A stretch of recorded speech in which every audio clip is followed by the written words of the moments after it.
Hey. Welcome. I am Fizzhead Music, and this right here is Urban Politics, where politics lives. Thank you for hanging out with me on this beautiful Sunday afternoon. Let's get right into it like a car and drive. We have all types of tasty politics to sink our teeth into this week. So let's get right into it. Wendy Williams, she had 75 minutes of, or 75 seconds of horrible TV. I didn't really witness it. There were some other people reporting on this, and then of course I saw the report, so I had to report on it too. Now, a lot of you know, I've talked about it on the show before, I love TikTok. It's probably my favorite of the social media outlets. You know, you got your Facebooks, you got your Snapchats, which I say is for young single people anyway, but TikTok, I like TikTok because I go on there and I get an education. There's a lot of young black creators on there. A lot of them are deep into their history. Some of them are African, so they talk a lot about African history. And just all types of little stuff. There's a young brother on there who talks about animal facts. And he's one of my favorite people to follow. This guy is amazing. A lot of these people on TikTok just have really big brains and they really share this information in an open and honest way. This young man, though, he goes by the name of Swavey. His real name was Matima Miller. He was shot in Wilmington, Delaware.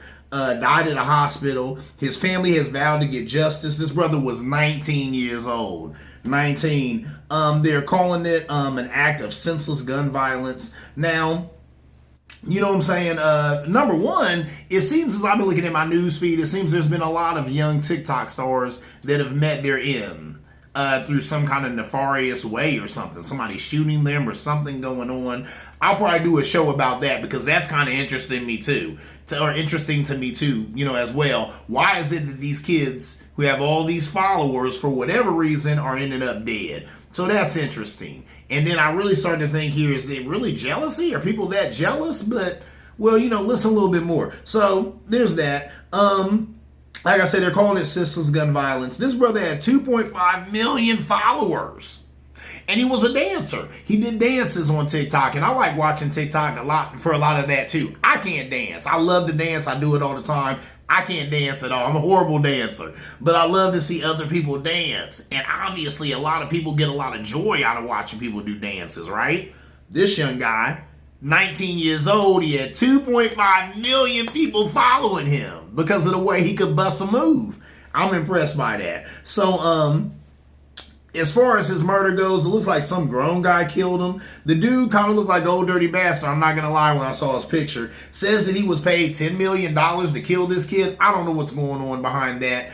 Watch this space, as I always say, stealing that from Rachel Maddow, because I'm going to follow this story, because I'm wondering what's going on here, and I'm wondering, was this jealousy? I say that because I wanted to bring you back to the original reason why I'm covering this young man's passing, is because Miss Williams took it upon herself to talk about this guy, probably because of the 2.5 million followers he has, but when she opened the segment, she opened it up by belittling him, and belittling his look. She, you know what I'm saying? She got a picture of him on the screen, and she's like, "Oh, well, look at him, and look at this, and he's got how many followers on TikTok? 2.5." And then one of the people who work with her said, "Well, you know," or she said herself, she's, "Oh, he's got more followers than me." Almost like she was jealous or something. You a grown woman, why are you jealous of a kid on TikTok? That's appropriate. He's 19 years old with 2.5 million followers on TikTok. That's appropriate. Like I told you, I mess with TikTok. I'm on TikTok a little bit of almost every day, and I don't mess with media sites like that unless I'm pushing this show or whatever. TikTok I really dig though, and I really get something from it. I never heard of this guy. You know why? I'm 45 years old. This brother was 19. So there's no reason that I would have been following him. I mean, I follow people on there, not necessarily people who do dances. I like seeing the dances, but I follow more people who do like educational stuff or talking about black history and stuff like that, or politics, stuff like that. So, of course, you know what I'm saying, I didn't know about this guy, but I'm not surprised he had the following that he has. Of course, I done looked up his TikTok now since the story's come out. Very impressed. I mean, his dance moves are amazing. You know, and he was probably one of these creators who were inventing a lot of these dance moves that people had to do or whatever. But I don't like the fact that he was killed by this grown guy, and then I guess this guy is saying he was paid $10 million to do it. Well, who paid you that, and why did they pay it? and didn't have anything to do with this 2.5 million people who were following him. Because that's power, ladies and gentlemen. Let me tell you something. I tell people all the time, when it comes to politics, you have two things in politics to be successful. You have a ton of money, or you have a ton of people power. Now, people power is dynamic. Do not understate people power. A lot of times the Republicans, they come in with what? A lot of money. A lot of money. You got big donors, you only need one or two or three of them. If you got one guy who can write you a check for $15 million, well, you don't need a bunch of that guy, do you? You need one of them dudes with his checkbook, you know? And if you got two, then you really doing it. But you only need one of this guy with deep pockets like that. But when you don't have that, you just need a bunch of people, This guy had 2.5 million people listening to him, watching his content, you know, interested in him. Even if it was the dance moves that was turning them on, for whatever reason, he had their eyes, he had their viewership. That's worth money. That will make people jealous and upset. So I'm wondering if that 2.5 million followers had anything to do with his untimely demise. I don't know. Like I said, I got to follow this case. I'm going to follow this case, and I'll report it back to you. But my original point, I don't like how Miss Williams belittled this young man. I didn't know this brother from a can of paint, but guess what? He was my son. When I look at him, he looks like my son. He really does. I got a 23-year-old. He looked just like him. Just like him. Braids, sagging pants, sagging skinny jeans. Yeah, he looked like my son. These are our kids. I tell people all the time, you see these kids in the street, you know, you're afraid of them, all they want to do is steal, they want to do is kill. No, these are children who are growing up in war zones. Okay? They're dealing with a whole lot of undealt with and untalked about trauma. Let me tell you, sometimes, and I got to hurry up, and I can only talk about this so long, I got to get off because we got a whole lot of other stuff to get to. But as a sidebar, let me just give you this. I think maybe it was last week and weekend before last, I spent some time on TikTok just going through different guys who follow different like new school rappers that are coming out. Like some young guys and some guys I've heard about, King Los and some of these other dudes out of Chicago and stuff like that. I've heard of them, but I've never necessarily seen them just, you know, rip verses. And I just spent like a couple of hours on a Saturday just, you know, looking at this guy's page. He just had all these young MCs and they're just rapping. And most often than not, all I heard was tales of despair. All of these kids are depressed. All of them have friends who have been shot. All of them have been involved in what they call a lick or a scam that didn't work out. People went to jail, people got shot, people got killed, they got betrayed by a friend. This is commonplace for some of our black youth, male and female. And they're saying it in their rhymes. These kids' rhymes and raps are a call for help. But I've been saying that since I've been working with these young people. I've been saying it. And I guess it's saddened me to see that it hasn't changed. Because when I hear some of these rhymes from these guys, every rhyme I heard about, someone's getting shot, someone's getting killed, someone betrayed me. Oh, I thought they was my friends and I thought they had my back. And it's sad because it's like that's what's going on in our neighborhoods. That's what's going on in these communities. So Miss Williams, when you look at this young brother, and it's so easy for you to pass judgment on him. It was so easy for her to see those sagging skinny jeans and them braids and already just equate this young man to being a piece of garbage, you know? But there's a rapper, Big Daddy Kane, and what did Biz Markie say? He said that when people knew Kane back in, they say he was the worst thing his mom's ever had. Said that he would grow up to be nothing but a hoodlum, he either in jail or someone would shoot him. And that's what it is. This society has helped a lot of us older black people look at our younger black people like they're nothing. Write them off. Oh, he ain't nothing. He ain't no good. He look like the rest of them. I'm gonna tell all these kids look like the Migos, but they're not bad people. They're kids. And they're growing up in war zones. And it's not even their fault that a lot of their rhymes are about how I'm going to get these bands, how I'm going to live with this money. I'm married to the money. I don't love nothing but the money. I ain't got no time for her. I'm married to the bands. Where does that come from? That comes from our communities being garbage. And it's people like Miss Williams getting a bunch of money and leaving our communities that made them that way. But she need to check herself on that. Because I took great offense to that. Like I said, I didn't know this brother from a can of paint, but this was my son. And you disrespected him, Miss Williams, by writing him off like that. By acting like his life didn't mean nothing. And two, I think you were jealous.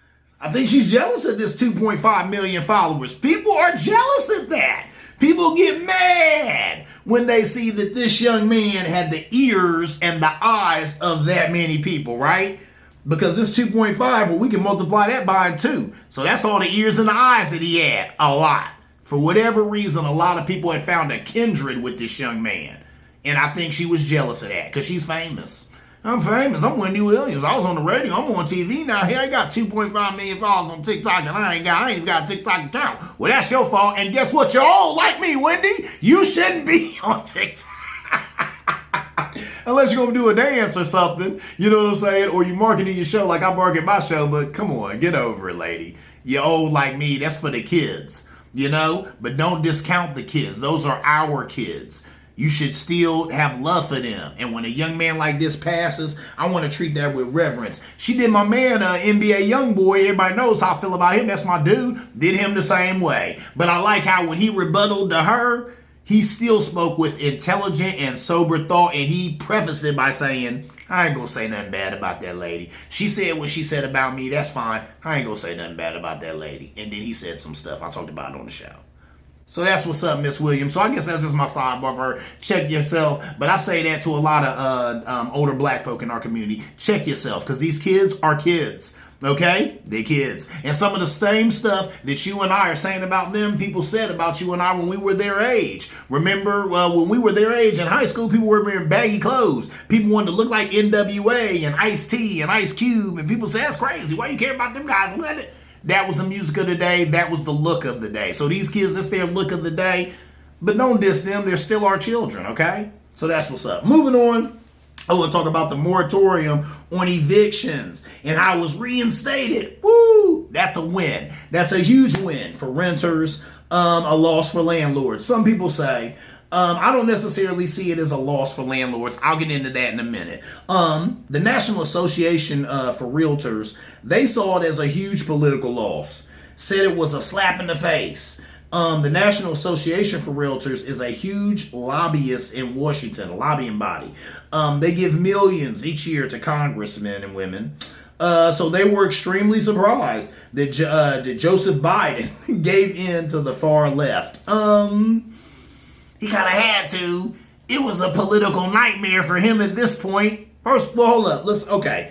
Cori Bush, I talked about her last show. She slept on the steps of the Capitol for 4 nights to shine a light on the situation. And she was able to get 2 months for states to disperse the funds. So there it is. The states have these funds. $46.5 billion to give out to landlords and people who rent to other people, but they've been slow doing it. For whatever reason, they haven't developed the programs, People are going to get put out. Miss Bush takes it upon herself. She puts the hustle and the muscle, camps out on the steps of the Capitol. Had some other prestigious people visit her. AOC was in the building. She came out and hugged her up, took a selfie. I posted it.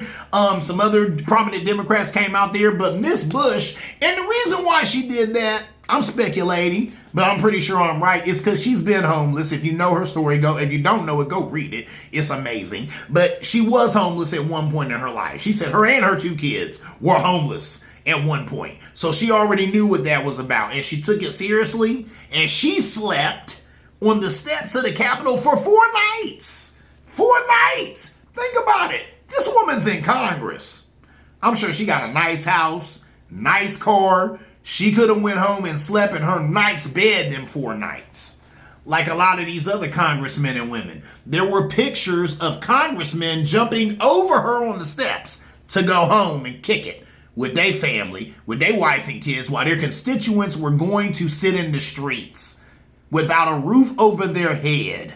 But this one black woman, she took it upon herself to do that. Took it upon herself. And how about this? It wasn't popular. I remember seeing people on Facebook giving her all types of gruff for this. Because there were people saying like, oh, now you want to do something, but you should have did something months ago, and da-da-da-da-da, and now it's too little too late, and all this other stuff. When it's like, well, I don't see nobody else out there. You know what I'm saying? Nancy Pelosi, she knew when she let everybody, all them Democrats go home for recess, she knew this was coming and people were going to be homeless. She didn't keep anybody over.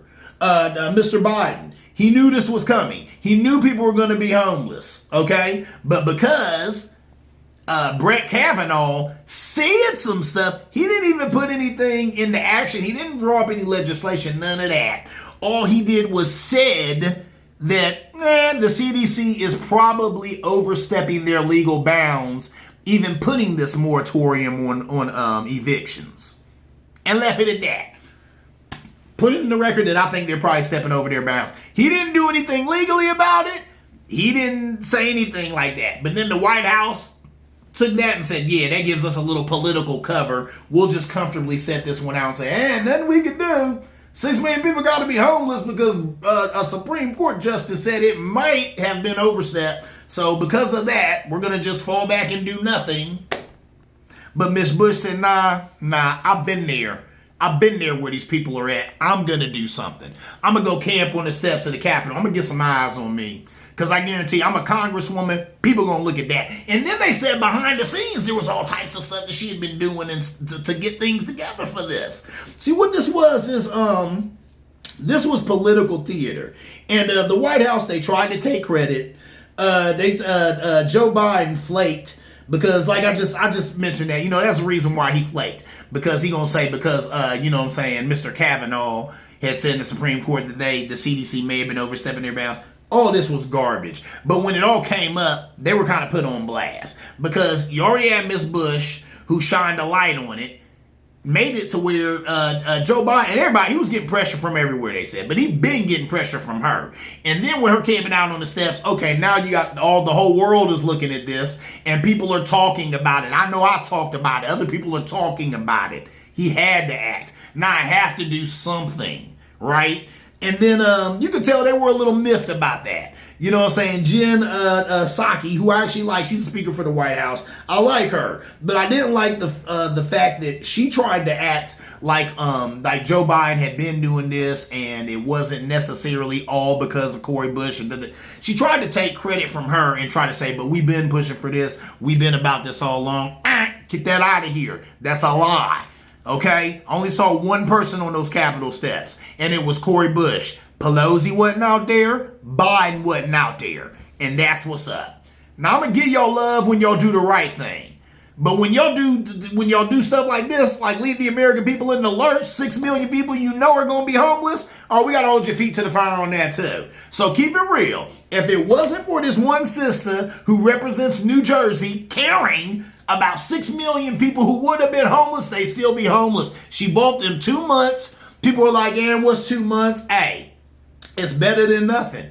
It's better than nothing. That's 2 months for these states to get their acts together, create some programs, distribute these funds so that landlords can be taken care of. And they were saying that too. They said these landlords are being painted as villains and all this. I agree. I do not blame landlords. I don't blame renters. I do not blame landlords. I blame the federal government. Where you went, get up off your butt and do your job. Some of those ladies and gentlemen up there, they get paid, $175,000 a year. They don't work as hard as I do. They don't work as hard as you do. Earn your check. Miss Bush, she earned her check. At least with this right here. She put the muscle in the hustle. A lot of y'all need to watch her walk. Because she just showed you how to do it. Okay? That congresswoman just showed you how to get down, for real. You call yourself loving your constituents, why don't you do some work for them once in a while, like she did? So hats off to her, and I don't care what anybody tells you about with anything. Listen, you heard it here first. Once again, if and when there's a black revolution, it will be ran and headed by a black woman. It won't be a black man. It'll be a black woman. I know brothers in nice suits and nice ties like the ones I wear have come to you, and their names were Malcolm X and Martin Luther King, and they did great things and they helped our nation achieve great things. But when it comes to the big one, the racial revolution, that will be ran by a black woman. I don't know who she is. She probably hasn't even been born yet. But the sister's coming and she gonna run the revolution, and I'll be right behind her. It was amazing. There was a mother of 3 on CNN, and this young lady was crying her eyes out, thanking Miss Bush for her work. But you know what Cori Bush told her? She said, don't thank me. She said, this is my job. She said, you deserve politicians who care about your well-being. What? That blows me away. And this woman is a junior senator. She's been there 10 minutes. She's been there 2 years. And look how she getting down, because she's a real one. Like AOC, we got a few real ones up there. She's a real one. Anyway, moving on. I've been singing her praises for enough, but I am just really so pleased with her. And I almost wished I lived in New Jersey so she could be representing me, but that's all right. Moving on, let's talk about some more stuff about Biden tells DeSantis to get out of the way. He blamed DeSantis blamed Florida's uptick in corona cases on seasonal factors and refuses to set mask mandates. He's beholden to Trump and Trump's base. He ran on his love of Trump and Trump's policies. He did. This is the guy, you may not even remember DeSantis, but or these commercials that he did a while ago where he had the baby. His baby was in a Trump onesie, a Make America Great Again onesie. And then he was reading his other little daughter, who's a toddler, a book, and he was saying something about he's going to build a wall. And in the commercial, his wife is saying that he's not only about Trump, but then he showed all these ways that he is only about Trump. And he's been up Trump's butt for a while because it's been politically expedient for this guy. He's been making some moves and making some money off of being Trump's main dude. And I guess the GOP was saying that if Trump didn't run, they'd want him. Now, they were saying, I talked about this maybe last show or a show or two ago, they were saying, you know, in a contest where Trump's in it, of course, Trump beats DeSantis and beats everybody, they want him. But if you do a contest without Trump, DeSantis was the main guy. So he knows those numbers too, so he's doing everything he can to hold on to that spot in the GOP. It's worth a lot of money. And I mean, you know, it's his career because he might actually make a run for president, which is sad and pathetic. And then you got to think to yourself, a man who's basically killing Florida right now could one day be president. You know, the way these Republicans are gerrymandering things and trying to steal the vote, these 250-some voting laws, we could very well do this thing in 2024, and they could very well steal this election. They almost stole the last one. They were close. They were close. They almost did it. They almost did it. So this next one they might actually steal, and then DeSantis would be your president. How'd you like that? Like I said, here's a guy who's letting Florida die. Florida has the highest rates of the coronavirus in any state in the union. If I'm wrong, once again, you're in the pushback zone, push back at your boy. You know what I'm saying? But I'm pretty sure that those numbers are correct that I'm thinking of. And he has like the highest rates of corona in all of America. Yet this dude is so far, up Trump's that he won't even, mandate that people wear masks. Something as little as that. So it is what it is. It's a sad situation. But like I said, he ran on being a trumpeter. So he's riding that till the wheels fall off of it, And they're tripping because, Biden said, look, if you ain't going to do what's right, then get out of the way. And let somebody, do the right thing. Let somebody do your job who's going to do the right thing. He'll say, well, I'm not going to get out of the way. You trying to take the rights of Floridians and the rights of Florida parents and blah, blah, blah, blah, which is ridiculous. Because I was also hearing that there's school boards in Florida that are mad at him because they're like, dude, not only are you going to mandate that we wear masks, we'd like to at least do that. If we're going to go back in these schools and be teaching these kids, we don't want to expose them and we don't want to catch nothing. But how about this? Now he's talking about he's going to give fines to schools that do mandate masks.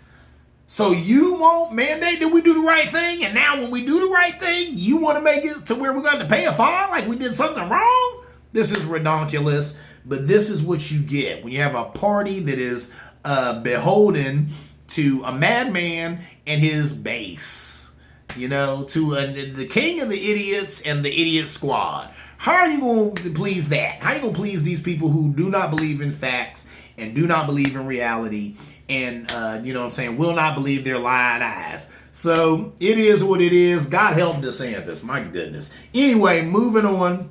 Let's talk about how the Biden administration announces that it will start evacuation flights for Afghans who help the U.S. military. That's huge right there.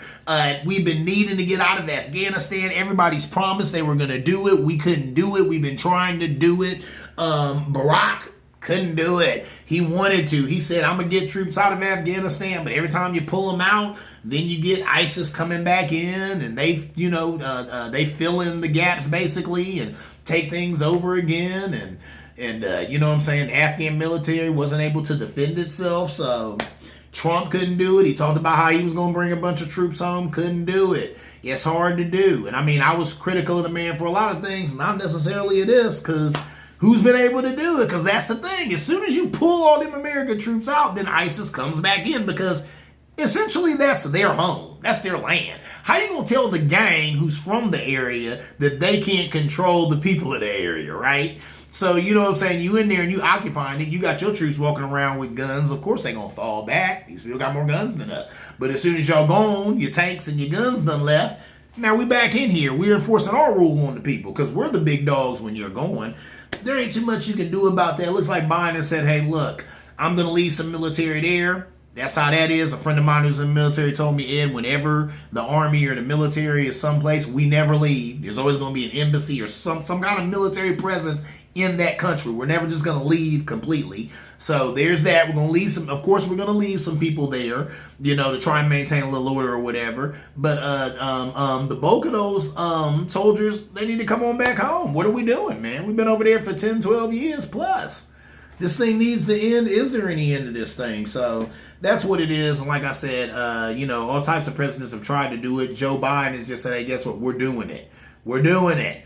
And if ISIS comes back in, we'll deal with it when it happens. I'm going to pull some of these Afghan people who grew up there. They've lived there forever. They helped us. They need to get out of there, because the second we leave, then their life ain't worth a nickel. So they need to get on a plane and go to somewhere that's either allies with America or here to America, because now that they've ran afoul, you know, the people who are going to essentially run things when we're going in Afghanistan, where they're from, they got to get out of there. That is what it is. You know, that's the price they paid for helping democracy, for helping America. So I'm glad to see that at least he has a plan to get those people out of harm's way. Moving on, let's talk about the GOP and how they verse Roe versus Wade. Roe versus Wade is the 1973 Supreme Court decision that legalized abortion. So the GOP has been against that real tough. And I've talked about that numerous years on this show, numerous times on this show. I've talked to numerous people about it. Abortion is such a hot button issue, and it's not going anywhere. People will be debating the legitimacy of abortion, whether it should be legal, whether it should be illegal, whether it's murder, whether it isn't murder, whether it's infanticide. That's a word that the right loves to use. I mean, I have people tell me that all the time. Whenever you try to say something about an atrocity on the right, they'll come right back at you and say, well, I don't think the party of infanticide can say anything about anything. It's like, what? Infanticide? I don't think there's any woman who wakes up in the morning and says, yeah, I'm going to kill a baby today. Let me go ahead and get this coffee in my system. I don't mean to be that flippant, but I do feel like people on the right try and make it seem like that. And I'm sorry. Now, I'm not going to lie. When all that stuff was going on with Planned Parenthood and they were talking about women's selling body parts and all of that stuff, I remember looking at some of those videos, and I talked about here on the show, a lot of it made me cringe. I was uncomfortable listening to it. But then I was like, well, Eddie, are you allowed to be uncomfortable when these are women talking about it? They're the people who do this thing called birthing our young. They do it. They carry the babies. They have the periods. You don't. So do you get to cringe about it? Nah. Do I get to have a say-so about it? I feel like nah. Because really, you know what I'm saying? Until I have a uterus and know what it's like to bore a child, I need to keep my mouth shut. So that is what it is. 230 GOP lawmakers urged the federal government to overturn Roe versus Wade and release its vice grip on abortion politics. That's what they say. Release its vice grip on abortion politics. That's 44 senators and 184 House members all asking for abortion to be abolished. Roe versus Wade, like I said, is the 1973 Supreme Court decision that legalized abortion. Like I said, that's going to be a hot button topic for a long time to come, because there's so many people who stand so many different or have so many different positions on abortion, whether they support it or they don't. Do I support it? I'm pro-choice. I think it's the woman's right to choose. My woman always told me, she said, guess what? I would never have an abortion, but I wouldn't stop another woman from wanting to have one. That's her body and her right to choose. My mother, who's a minister, you know what she told me? She said, well, Eddie, I don't support abortion, obviously, but in certain cases, she said, rape or incest, that woman don't know what she might be bringing into the world. So if she wants to get an abortion, I wouldn't be against that. So there you go. But you know what I'm saying? I just talked about two women, and both of them are reasonable, thinking people, and they're thoughtful, and they are of sober thought. So, there's plenty of women out there who I've talked to who are just completely against abortion. Plenty of men, a lot of men I talk to. A lot of my conservative buddies, of course, are completely against abortion. In any shape, form, or fashion, they don't care. You know what I'm saying? So whether it's rape, whether it's incest, they don't care. They don't think abortion should be legal. So that is what it is. And like I said, that debate will rage on. But really, getting all those conservative justices and all of that stuff that they've been doing with the Supreme Court, getting Mr. Kavanaugh on there, getting Amy Coney Barrett on there. What was that about? That was about making sure that they have that conservative majority because they want to get rid of abortion. Now, there's a lot of reasons that people say that, the right doesn't like abortion. A lot of reasons that people are against abortion. I was listening to, I can't remember Jane Elliott, I think is her name, the white lady who's always dealing with race and racial issues. And she had said in a book that she had read, the guy in there said that there was a population issue with white folk. My father has always held this view that that's the thing. That's the reason why they wouldn't want to get rid of abortion. They said that a lot of white babies are aborted, and that's bringing down their numbers, which is bad. I mean, this is what I hear. Could that be the truth? I do not believe it, so it is what it is. There you go. I am your humble host, Visit Music. This right here has been Urban Politics, where politics lives. As I'm looking, my time is drawing nigh. Always you in the pushback zone, so you can push back. Pushback at fizzandmusic@gmail.com. But I do have an Urban Politics Gmail. About to get that together. When I get that together, I'll let you know about it. And as always, see you around like a donut.